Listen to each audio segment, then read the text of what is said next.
Après une blessure à la moelle épinière qui l'a laissé handicapé, Stéphanie a sombré dans la dépression et s'est isolée en refusant de quitter son lit. Son mari aimant, Mike, s'est occupé d'elle, mais depuis peu, Stéphanie s'est rendu compte qu'elle et Mike n'étaient pas seuls dans leur maison. Un grondement provenant du premier étage de la maison a alerté Stéphanie que quelqu'un déménageait à nouveau en bas. Il était trop tôt pour que son mari, Mike, rentre du travail. D'ailleurs, Stéphanie n'avait pas entendu de voiture, de porte du garage ou d'autres bruits annonçant son retour du travail. « Qui est là ?» cria Stéphanie. Elle a fixé la porte de la chambre et a écouté attentivement, mais la maison était silencieuse maintenant. Le doute s'insinue dans les pensées de Stéphanie. Elle ne pouvait pas quitter le lit à cause d'une blessure à la colonne vertébrale datant d'il y a quelques années. S'il y avait un intrus dans la maison, elle serait incapable de le repousser. Des bruits de pas retentirent dans l'escalier. Le regard de Stéphanie était rivé sur la porte tandis que la poignée tournait lentement. Les voisins l'entendraient-ils si elle criait ? L'intrus la laisserait-il tranquille une fois qu'il aurait vu qu'elle n'était pas une menace pour lui ? La porte s'est ouverte. Stéphanie rassembla son courage pour faire face à celui qui s'apprêtait à entrer dans sa chambre. « Bonjour, chérie. J'ai des lasagnes pour le dîner. » Mike sourit à Stéphanie en s'approchant du lit. « Quand es-tu rentré ?» Au lieu de se sentir soulagée en voyant le visage de Mike, Stéphanie était en colère. « Que diable faisais-tu en grondant en bas ?» Mike fronça les sourcils. Stéphanie lança un regard noir à Mike. « Arrête de faire croire que je deviens folle. » Mike a secoué la tête et a offert à Stéphanie une bouchée de lasagne. Les médecins ont toujours dit que ce n'était pas bon pour toi de rester au lit toute la journée. Si tu utilisais ton fauteuil roulant. Stéphanie fit taire Mike d'un regard féroce. Tu as aussi passé plus de temps en bas qu'avec moi. Tu prépares quelque chose, Mike, je le sais. Mike s'est penché pour embrasser le front de Stéphanie. Je te jure que je ne te cache rien, Steph. Je t'aime, et je veux juste rendre ta vie meilleure. Malgré les paroles rassurantes de Mike, Stéphanie ne pouvait se défaire du sentiment que quelque chose se passait. Les soupçons ont plané dans son esprit toute la soirée, même pendant que Mike l'aidait à installer d'autres technologies à commande vocale. Maintenant, tu peux regarder ce que tu veux à la télévision, écouter de la musique et même recommencer à écrire des romans, a dit Mike une fois que tout a bien fonctionné. Stéphanie lui a souri. Ce sera agréable d'écrire à nouveau. J'aimerais juste pouvoir terminer mes peintures. Le lendemain, alors que Stéphanie dictait une nouvelle à son application d'écriture, une voix forte provenant de l'étage inférieur a annoncé le début d'un programme d'information à la mi-journée. Tout aussi soudainement, la maison est redevenue silencieuse. Je sais que tu es là, a crié Stéphanie. Montre-toi. Comme d'habitude, l'appel de Stéphanie est resté sans réponse. Je te le dis, Mike, il se passe quelque chose d'étrange. Si tu n'es pas responsable, alors tu dois enquêter. Mike a posé l'assiette vide de Stéphanie sur la table de nuit et a soupiré. Et si j'allais chercher ta chaise ? Nous irons faire un tour. Non. Stéphanie a détourné la tête de lui. Je t'écoute, Steph. Si est juste que. Je suis inquiet, d'accord ? Tu entends des choses, et tu refuses de sortir. Ce n'est pas ça. Une larme a coulé sur la joue de Stéphanie, s'imprégnant dans son oreiller. Tu ne sais pas ce que c'est. Un jour, ta vie est normale, et le lendemain, tu es coincé dans un corps qui t'ignore, incapable de faire quoi que ce soit d'important pour toi. Tu as raison, je ne sais pas ce que c'est, murmure Mike. Ses doigts doux ont essuyé les larmes sur la joue de Stéphanie. Mais je t'ai donné mon cœur, Steph, et je me suis promis à toi, quoi qu'il arrive. S'il te plaît, crois que j'essaie seulement de faire de mon mieux pour que tu sois heureuse et que tu puisses vivre une vie épanouie. Le lendemain matin, Stéphanie a demandé à Mike de déplacer la télévision pour elle. Ses sourcils se sont arqués de surprise lorsqu'elle a dit qu'elle voulait la suspendre au plafond. Ce sera plus confortable pour moi de regarder de cette façon, a insisté Stéphanie. Pendant que Mike travaillait à fixer la télévision à une section stable du plafond, Stéphanie lui a demandé de corriger l'angle et la position jusqu'à ce qu'elle soit parfaite. Tu es sûr de toi ? Mike cesse de gratter l'arrière de la tête en étudiant la position oblique de l'écran. Oui. Il ne sera pas ébloui par le soleil de l'après-midi à cet endroit, a répondu Stéphanie. Mike la regarde d'un air dubitatif, mais Stéphanie le dévisage. En vérité, elle doutait de pouvoir regarder ses émissions habituelles avec la télévision à cet endroit, mais ce n'était pas la raison pour laquelle elle voulait qu'elle soit là.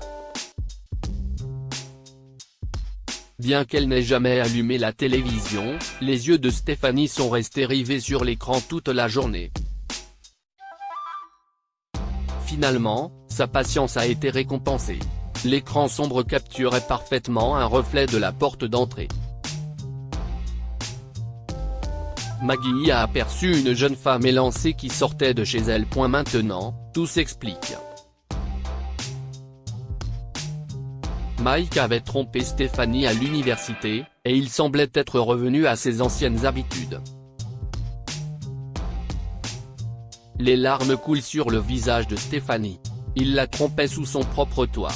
Dès que Mike est entré dans la chambre à coucher ce soir-là, Stéphanie l'a confronté.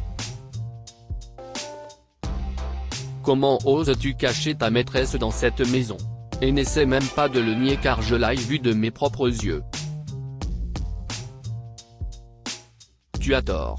Mike secoue la tête. Je n'ai pas de liaison. Stéphanie fixe Mike d'un regard intense.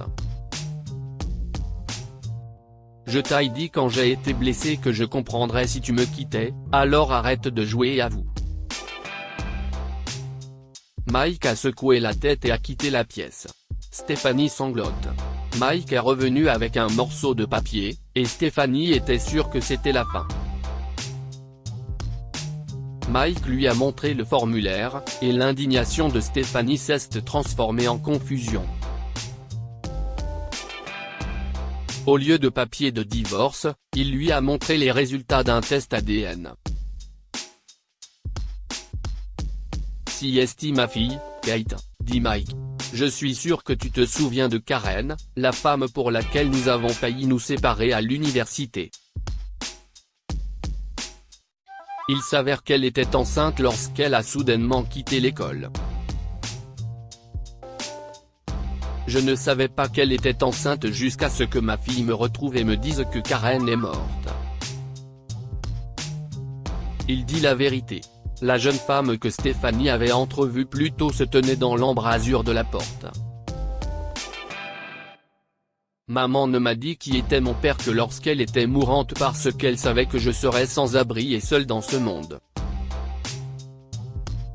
Elle n'a jamais voulu que je le connaisse avant parce qu'elle pensait que c'était une ordure.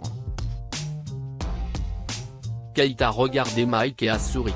Mais maman avait tort. Pendant des mois, je l'ai regardé s'occuper de toi et j'ai vu à quel point il t'aime. Je n'ai jamais entendu parler de quelqu'un qui soit aussi dévoué que Mike l'est envers toi. Tu aurais dû me le dire plus tôt, dit Stéphanie. J'avais peur. Mike a baissé la tête. Je ne voulais pas te perdre, mais je ne pouvais pas laisser tomber ma fille quand elle avait besoin de moi. Stéphanie? Kate est entrée dans la chambre en portant un plateau. Je t'aille apporter le déjeuner. CIST une belle journée aujourd'hui, mais je pense qu'il va pleuvoir tout à l'heure. Stéphanie a regardé, incrédule, la jeune fille s'asseoir sur la chaise de Mike et découper un morceau de crêpe. CIST un tel soulagement de ne plus avoir à me cacher. Kate lui a adressé un sourire en transperçant le morceau de crêpe avec une fourchette. Pose cette fourchette et va-t'en, grogne Stéphanie. Mais Kate la regarde comme si elle venait d'être giflée. Pas de mais, maintenant sors de ma chambre. Stéphanie a tourné la tête sur le côté et a regardé du coin de l'œil Kate s'éclipser et fermer la porte. Mike a été contrarié lorsque Stéphanie lui a dit qu'elle ne voulait pas que Kate l'aide. Ils se sont disputés, mais Stéphanie n'a pas voulu se laisser influencer. Mike l'a donc piégée. Après lui avoir donné son petit déjeuner le lendemain, il a déclaré triomphalement que Kate avait fait cuire les œufs qu'il avait donnés à Stéphanie. Et, comme tu peux le voir, ils n'ont pas été empoisonnés, a ajouté Mike avec sarcasme. Maintenant, je rentrerai tard ce soir puisque je travaille de nuit. S'il te plaît, laisse Kate Tyler. Stéphanie était en colère mais n'a réalisé que quelque chose n'allait pas qu'une heure plus tard. Elle regardait la télévision et a commencé à se sentir somnolente.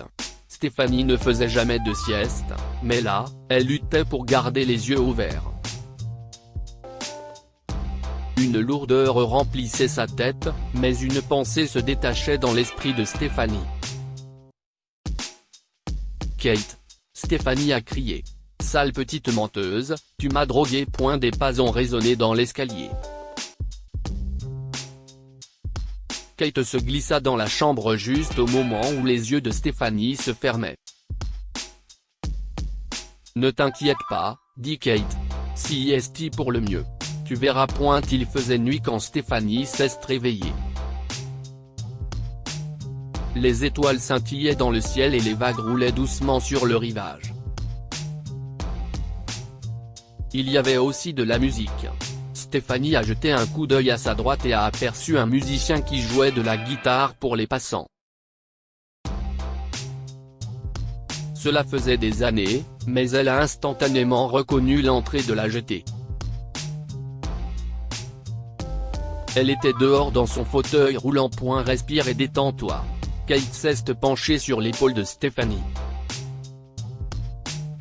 Elle tenait à la main une tasse de café glacé avec une paille. Des mots de colère bouillaient sur le bout de la langue de Stéphanie, mais elle ne pouvait se résoudre à perturber la musicienne ou à rompre la paix de son environnement. Elle réprimanderait la jeune fille plus tard, mais pour l'instant, le guitariste jouait sa chanson préférée.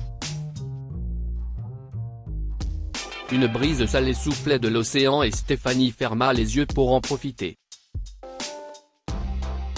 Depuis combien de temps n'avait-elle pas senti le vent sur son visage? Depuis combien de temps n'avait-elle pas entendu l'océan? Stéphanie ne s'était même pas rendu compte à quel point ces plaisirs simples lui manquaient jusqu'à présent. Stéphanie avait l'impression qu'une partie d'elle-même, longtemps enfouie et oubliée, s'était soudain réveillée. Son cœur se sentait léger, et toutes les petites choses qui la dérangeaient perdaient de leur importance face à la perfection de ce moment. Des larmes de joie ont perlé dans ses yeux lorsqu'elle a remercié Kate de l'avoir amenée là. Kate a souri à Stéphanie. Lorsque le musicien a fini de jouer, Kate a déposé un billet de 5 $ dans son chapeau.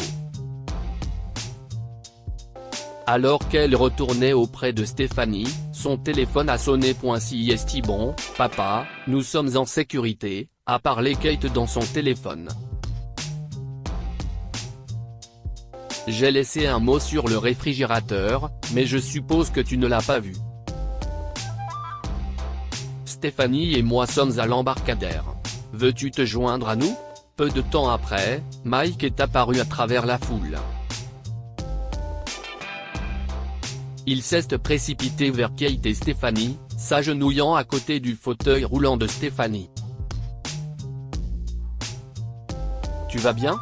Il a levé les yeux vers sa femme, les larmes aux yeux. « J'ai eu tellement peur quand je suis rentré à la maison et que tu n'étais pas là. » « Je vais très bien, surtout maintenant que tu es là, Mike », a répondu Stéphanie. « Tu te souviens que nous venions ici tous les samedis pour regarder le coucher du soleil ?» Mike sourit. « Bien sûr que je m'en souviens. Tu n'as pas idée du bonheur que ça me fait de te revoir ici. »